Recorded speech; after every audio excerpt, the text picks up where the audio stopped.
everybody? Welcome in to another episode of Beyond the Narrative. This is an emergency episode because there was a big trade this morning. The trade involved three teams. It was the Miami Heat, the Los Angeles Clippers, and the Utah Jazz. Norman Powell going to Miami from the Clippers getting John Collins from Utah, and then Utah taking on Kevin Love, Kyle Anderson. They're also getting a 2027 Clippers second-round pick as well. I was on my way to my office to work. Fantasy basketball is not my full-time job.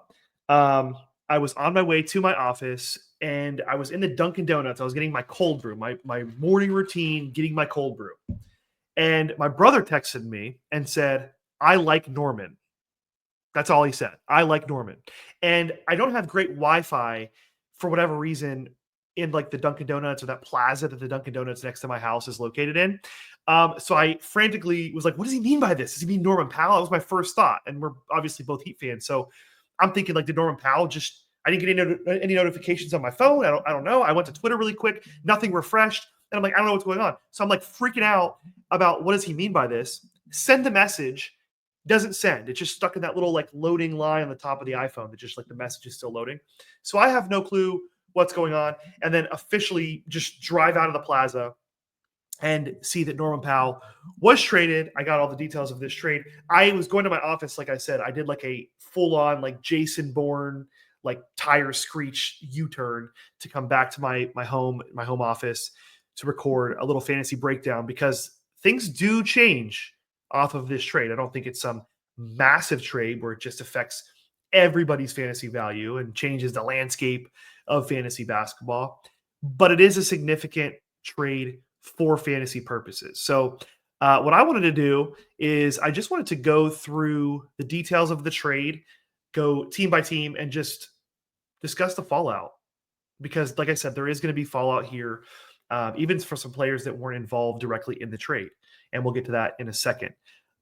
So like you can see on the bottom of the screen, Norman Powell goes to Miami, John Collins goes to the Clippers, and then Kyle Anderson, Kevin Love, and a 2027 Clippers second-round pick goes to the Jazz. So let's start with the Heat. Norman Powell finds his way in Miami, coming off a really good year. He was a top 100 guy if you look at total 9-cat per game rankings, which I don't know if it really tells the full story. Kawhi was missing for the beginning part of the year, or when he was in the lineup, he was in and out, and it wasn't really super effective. We know how the whole Kawhi story goes at this point. Powell came out on fire, was just making everything. It was a career year. He was great, had a good steal rate. And so that kind of buoyed him and his final stats. When Kawhi came back, we saw the numbers progress a little bit. And we'll get to that in a second. Still, it was a career year. He finds himself in Miami, and I would presume that Powell is going to start alongside Tyler Herro in the backcourt. Now, that's interesting because you don't think of Norman Powell as some lockdown point of attack defender, somebody like a Davion Mitchell, who Miami just found last year from the Raptors and just signed him to a contract this offseason. He's not like a point of attack on-ball pest like Davion Mitchell is, and neither is Tyler Herro. So that leads to some questions about the Heat's backcourt and how they're going to look defensively if Powell and Herro do start together. I would assume it would be Powell, Herro, Wiggins, Bam, and Ware. It's a good starting lineup. I mean, it's not a contending starting lineup, but it's a good starting lineup. Like it's got a good amount of defense. It's got a good amount of shooting, scoring. It's good. So first off, I think this hurts Davion Mitchell because I don't think Davion Mitchell's starting. I think Davion Mitchell's coming off the bench, and that was something that we saw the way that he closed last year in the starting lineup, and even in the playoffs, he was a very valuable player when he was getting the minutes that he was getting. He helped them win some games and stay competitive in some playoff games. So this is automatically right off the bat a negative for Davion Mitchell. I don't think he's somebody that we were really targeting in drafts or really trying to draft outside of maybe like a last pick just for upside purposes to see how everything pans out. I think this ruins it. So Davion Mitchell affected negatively. I also think this affects Tyler Herro. Think about it. I mean, you bring in a 20-point scorer. You don't send anybody else out that was an offensive threat. Kevin Love wasn't doing anything at this stage of his career. Kyle Anderson barely even played. And even when he did play, he's not like a scorer or a usage hog. So you don't send anybody of significance out, and you take in a 20-point scorer, somebody who's going to be around that 25%, 23-25% usage rate. I think that's going to affect Tyler Herro. Now, what I think it can do, maybe it's not so bad, is Powell's not a point guard. I don't think Tyler Herro is a point guard either, but we saw Tyler Herro dominate the ball a lot when Jimmy Butler was traded to the Golden State Warriors down the stretch of the season and into the playoffs. I think we could see a little bit more of Tyler Herro playing point guard. Now, does that do anything positive for his assists? Probably. We'll see. They just drafted Kasparas Yakichonis, who I don't think he's going to come out of the gates day one and be, the commanding lead point guard of this team or get really significant minutes for that matter. But I do think there is an opportunity for Tyler Herro here to play a little bit more on ball. So we might see a slight dip in scoring, maybe a slight dip in field goal attempts per game. Nothing crazy, but maybe that assist and the playmaking can rise a little bit. Similar to what we've seen in Phoenix with Devin Booker in recent years, where, Chris Paul's there. He plays on the wing, still puts up great stats. Chris Paul leaves. Devin Booker does a little bit more handling. Point Devin Booker is what we like to call it. And we see an influx of those assists to like 7, 8, 9. And it's great for his fantasy value. Not suggesting Tyler Herro is the same caliber of player, same talent as Devin Booker, but the same idea, the same thought that we have with Devin Booker running point could be said with Tyler Herro. Now, we still need to see how this plays out, what the lineup's going to look like. But right off the bat, those are just two things I think we could see that are affected is like Tyler Herro's offense. Does he run the offense? And then obviously Davion Mitchell in his role, presumably coming off the bench. Looking at Powell, like I said before, Powell started off the year on a heater. He was making everything. He had a good opportunity. It was really like he and James Harden that were commanding a lot of the offense while Kawhi Leonard was in and out of the lineup and all that stuff. Now in Miami, you look and you have Tyler Herro, who's a high usage player, Bam Adebayo, a high usage player. You have Andrew Wiggins, who came over to Miami and was a high usage player as well, slotting in and averaging almost 20 points a game last year in his time with Heat. So just something to think about here is on paper, yeah, the Heat is a worse team than the Clippers. And you think, okay, Norman Powell going to a worse team could have more of an opportunity. There's a lot of guys here that are going to get up shots. And so it's interesting to me just to kind of look at the Heat and the way they're currently constructed. There's more things that could happen, more players that could be added, more players that could be traded. They're trying to get off Terry Rozier. They're trying to maybe get off Andrew Wiggins. They're dangling him in front of the Lakers. So more things could come. But as the way it currently sits, it'll be very interesting to see where Norman Powell can kind of fit in here offensively. I think his strong finish last season was buoyed by that hot start to the season, and that makes his final numbers look great. He averaged over 20 points. He was shooting 3 threes a game. He was, he's just a good offensive player.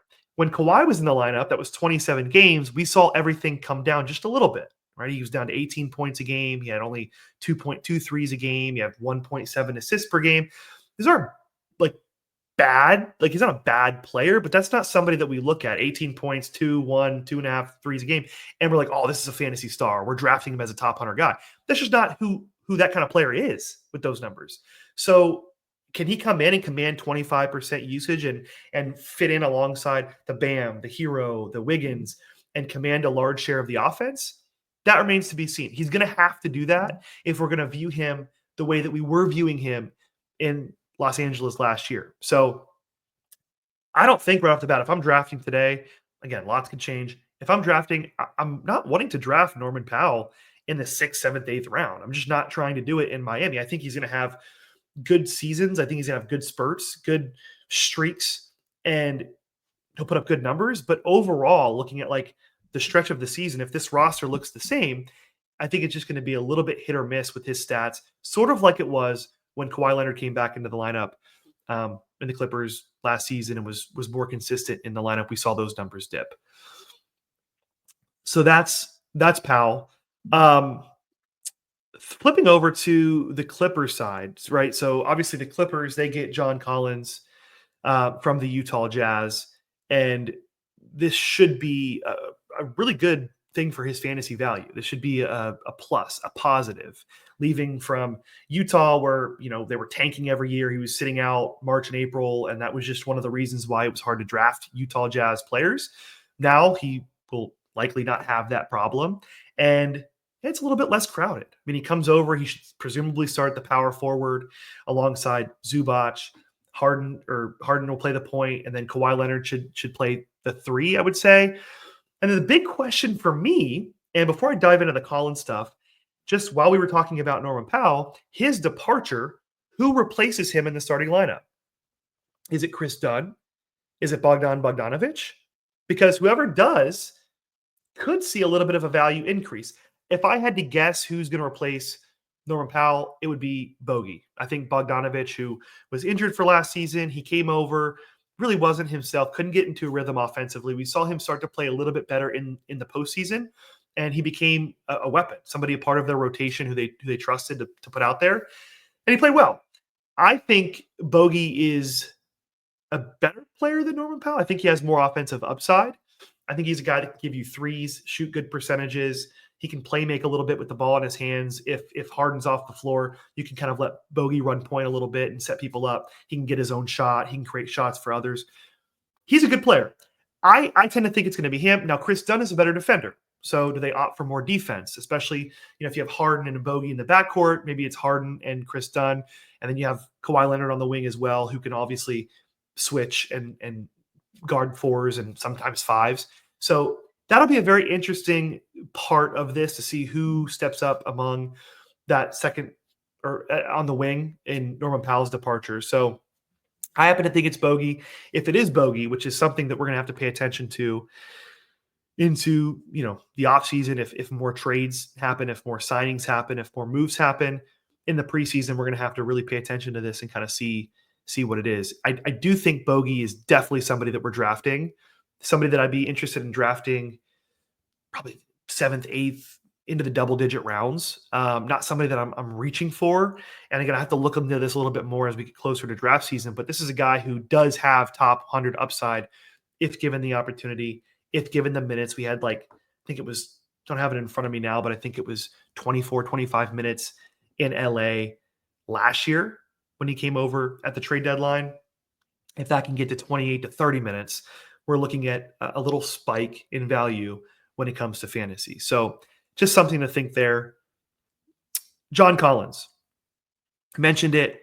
He leaves Utah. He's no longer worried about tanking and resting or being injured in March and April. He's going to be a guy who presumably slots into that power forward spot alongside Zubac. I think it's going to be great for his fantasy value. I assume that his presence, it means Derek Jones Jr. goes to the bench. He was somebody that was starting at the wing and then at the 4 at times last season. Nicholas Batum, those spot starts that he was getting at the 4, or especially some of the minutes he was getting in the playoffs, which he's always going to get minutes in the playoffs. He's a good playoff guy. It just hurts guys like that. So I think Collins is going to be the starting power forward. I think in Utah, especially last year, we saw him flirt with 27% usage, 24, 25% usage, like mid-20s, somewhere in there. And it led to some good numbers. He only played 40 games, but when he was on the court, he played well. And you look at it, you say, well, Taylor Hendricks was out. Utah had guys in and out of the lineup. Filipowski was playing. You had Sensabaugh in the lineup every once in a while. Kessler's there. You just had all these different kind of lineups they were trotting out there. I think we're going to get some consistency in LA for John Collins, which is really, really good for his fantasy value.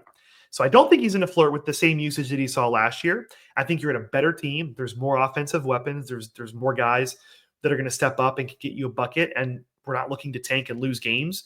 So I think he might see a usage decrease somewhere to where he was a couple of years ago in Utah and with Atlanta. Maybe that 17%, 19% usage. So I would expect the numbers to come down, but where he wins in this is his role is more consistent. His role is more consistent. There's not going to be any young guys or any tanking or let's sit some of the veterans and play the young guys to give them experience. This is a team that wants to win now. And especially, we know how Kawhi Leonard is. If Kawhi Leonard is probably going to play 50 games at least 50, 55 games next year. This is a better spot for Collins to maybe play a little bit of minutes on the wing or play a little bit extra minutes, or for them to go a little bit big and play Collins, put Collins out there alongside Zubac, alongside Derek Jones Jr. or Nicholas Batum or somebody like that. So I think the way that this is shaping up for Collins could be overall good for his fantasy value. When you're taking I don't think the numbers are going to be as inflated as they were in his 40 games last year, but I don't necessarily think that's a bad thing. I think for him, like a more consistent situation, a more consistent team, and then just not tanking or resting for the last 2 months of the year and into the fantasy playoffs is definitely a W. So for that, I would say W, John Collins. John Collins came from the Jazz. Let's look at the Jazz. Lastly, we don't really care about the Kyle Andersons of the world or the Kevin Loves of the world from a fantasy perspective. But I do think John Collins' departure from Utah is significant. I think now you look at a front court where there's tons of room, presumably, right? After Lauri Markkanen, you have, Taylor Hendricks, who's coming off of a devastating season-ending injury last year. Kyle Filipowski. You have a guy that I mentioned earlier. You have Bryce Sensabaugh, who looked great in his first California Classic or the Salt Lake City Summer League game over the weekend. And then Ace Bailey. So I think you have all these guys right here who just have more opportunity to step up into a more consistent role. There's just less guys, less bodies in the front court there. Walker Kessler is obviously going to play the center. You brought in Yusuf Nurkic, who I'm not really worried about him stealing usage or taking roles away from anybody. That's not who he is at this point in his career. And it honestly just makes no sense for him to just get a bunch of playing time outside of just being a mentor to some of these young guys. And he plays center. He's not playing power forward. So I do think this opens up a lot of value for some of the young guys. Something to think about Utah. This is something that we're really going to have to pay attention to. I tweeted this out before I started recording, but you look at their offseason so far. They've gotten rid of John Collins. That was mid-20s usage last year. And Colin Sexton. And that was like 27 usage last year. That's over 50% usage they've lost this offseason so far, and they haven't added anybody of significance. Like I said, Nurkic is not going to step up and take a bunch of usage. Kyle Anderson, Kevin Love, they're not stepping up and taking on a bunch of usage. Outside of another move or a trade or something, there's going to be a lot of opportunity for these guys to step up. I'm looking at you. Like I said, Taylor Hendricks, Kyle Filipowski, Ace Bailey. This is good for Ace Bailey. You have Keontae George, Isaiah Collier, guys like that. Walter Clayton Jr., the rookie, who might even start this year. There's guys like that can step up now. And I think there's going to be some value on this team come draft day. I think Taylor Hendricks is shaping up to be a really nice, like, end of the draft pick where it's like, hey, if he looks good in preseason and he looks like he's fully healed from his injury, we're drafting him. I mean, like, I'm drafting him anywhere that I can in the later rounds. And you look at Taylor Hendricks in his fantasy game, he was like 24 minutes a game in his healthy games last year. But this is a guy that if he's at 28 to 30 minutes, his upside on the defensive end with stocks and blocks and steals is tremendous. And there's just more of an opportunity for guys like that to produce and to get playing time and to grow. Now, obviously, we're going to have the similar thoughts that we would have with John Collins. As if Utah is doing the same thing and they're tanking and they're not really worried about playing guys March and April, I don't think that applies too much to their young guys. I think they want to get their young guys reps and opportunities. So it's not that big of a deal. Also, you're not drafting like a lot of their young guys until the last pick or the last couple picks of your draft. So you're not really taking that much of a risk. It really becomes an issue when you're reaching for guys in the top 100 like Collins or around the top 100, like Keontae George or Colin Sexton. Then you really have to start factoring in that strategy, right? Even like Lauri Markkanen in the first 4 rounds, it's like, well, this guy's not going to be available in March and April. That's detrimental. I don't want to draft a guy like that. So that's just something to think about. We need to keep an eye on Utah. We need to watch them over the offseason and into the preseason. I want to see something I'm looking for is how Taylor Hendricks looks, because I think this is shaping up to be, like I said, a big value on draft day in fantasy hoops. So hope he looks good. I think I covered everything on this trade. I'm trying to think if there's anything that I missed. I don't think so. Look, you get the Heat. I mean, I'm still drafting Tyler Herro, as like a top 60, top 50 guy. this year would still slot him in there. I think he has room to improve in some other areas, even though he was great, might lose a little bit of shots a game. Bam might lose a little bit of usage. We already saw the usage come down a bit when Herro and Wiggins kind of took a little bit of control of the offense when Jimmy Butler was gone. But he started off shooting the season so poorly that when the efficiency regressed to norm, like the 48%, his numbers look better, even if he was taking a few less shots a game, and he still was fine. So I'm not worried about that. I think this is good. I think we got it. So that's it. Just wanted to hop on here, an emergency podcast, just breaking down this trade. I'm going to be on later this week. I'm talking with Adam King right now about recording an episode. Going to cover just some fun stuff that we saw and we're expecting to see in summer league. Some news. Maybe we'll break down this trade a little bit more conversational. See what he thinks, and then also breaking down, like I said, some evergreen content. We're going to talk about some year 2 players, guys going into their second year who we could expect to break out, maybe see a little bit of a sophomore slump in fantasy. Either way, it's going to be really fun, and we have some good content on the way for you. That is it for this one. Guys, if you're watching on YouTube, please like this video. Give me a comment. Let me know what you want to see. If there's any type of content that you'd like to see from me over the offseason when things died down a little bit, let me know. Put it in the comments, and I'll do it. On Spotify, Apple Podcasts, wherever you're listening. Again, rate this podcast. Give it a review, comment. It means the world to me. I'm having a lot of fun doing this. So that is it. We'll see you on the next one. Thanks, everybody.